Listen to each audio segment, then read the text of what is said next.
2000 through 2007 Ford Escape or Mazda Tribute fuel filter and fuel pump replacement. I'm Brian Essler from How To Automotive. I'm going to walk you step by step through the process of changing out the fuel pump and fuel filter.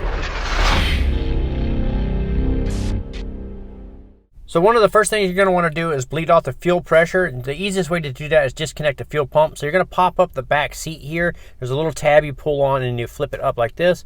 Then you're going to flip this little cover up on the bottom. Then you can remove the 4 Phillips screws on the corners here. To make quick work of that, I'm going to use my little impact driver here with a Phillips adapter on it and go ahead and remove the 4 fasteners.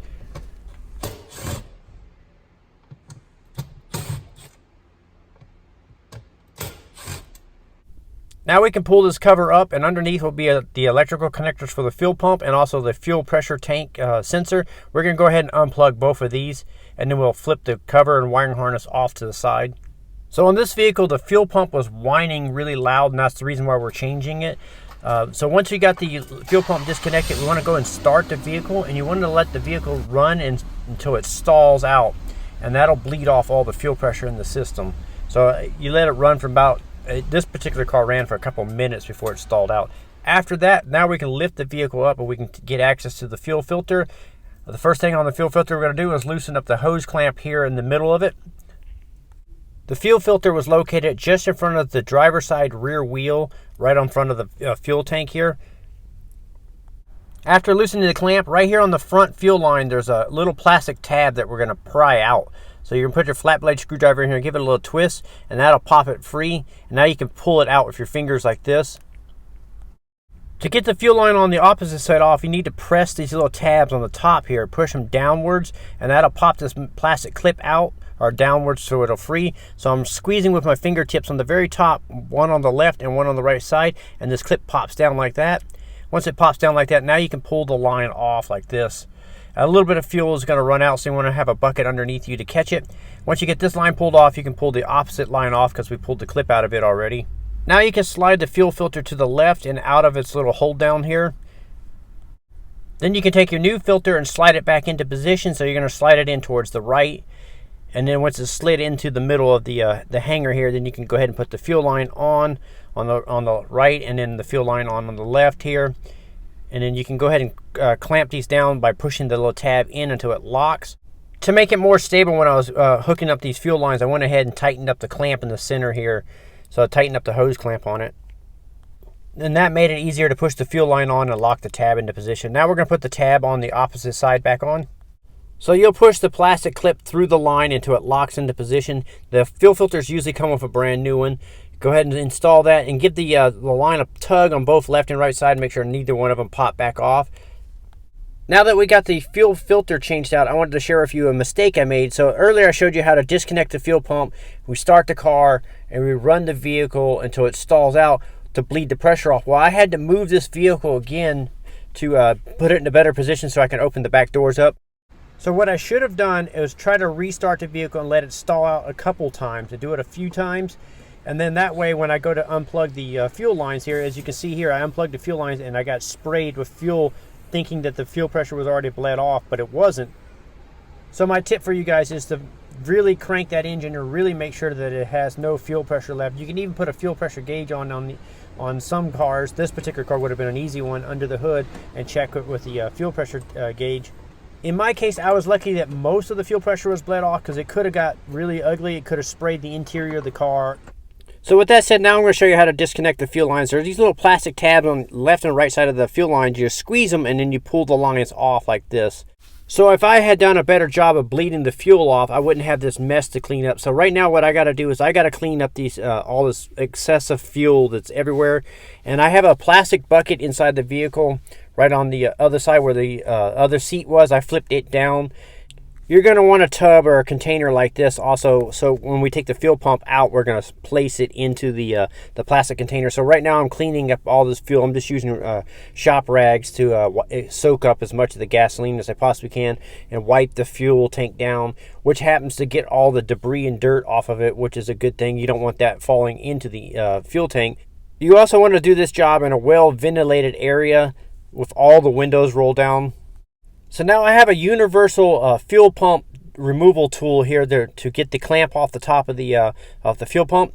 So this just fits around the fitting on the top of the fuel pump, and then you use a ratchet and a socket here to turn the universal tool here. So what this does is it sits on top of the little screw down portion of it, and it fits in these grooves, and then you can crank it over to counterclockwise, and that'll crack it free. And once you usually crack it free 1 or 2 threads, you usually can just spin this off by hand. So you'll spin this, basically it's a plastic nut that holds the fuel pump in position. You'll spin this off. So as you're removing this, pay attention to how the fuel pump is mounted and how the lines, which way they're facing. There's an alignment mark on the fuel pump and also on the tank. So you want to make sure you keep track of that. So now that you got the nut off, now we're going to pull the fuel pump out. So you want to do this very slowly. You don't want to spill gasoline all over the interior of the vehicle. So you want to have that bucket close by, and you're going to pull it up, and you got to work around the sending unit. So you have to angle it at an angle to get it to clear the sending unit. You may want to have some rags and stuff close by.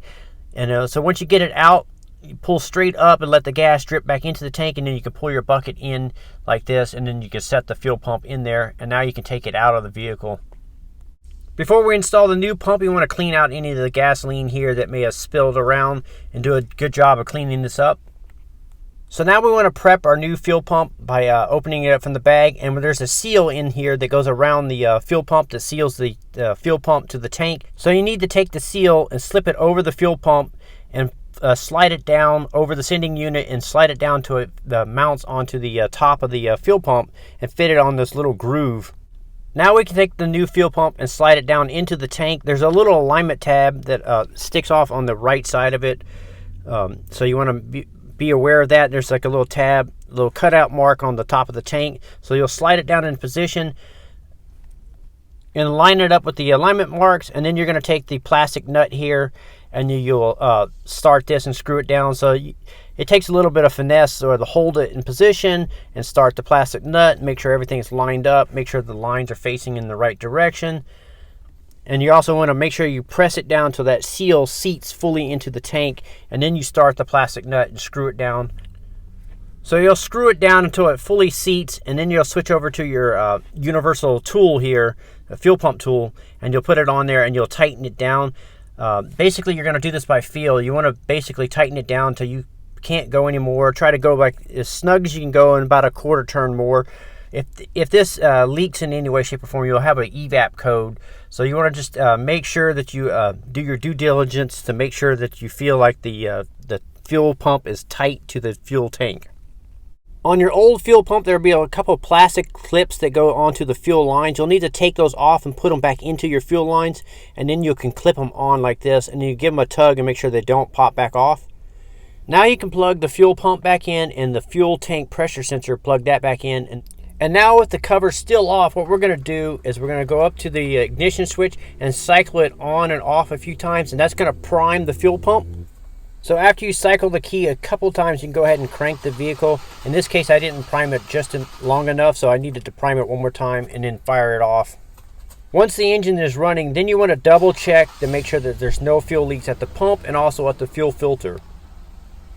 Once you verify that there's no fuel leaks, you can go ahead and put the cover back on, re-secure it with the 4 Phillips screws, flip the seats back into position, and make sure you don't tuck the seat belts underneath them.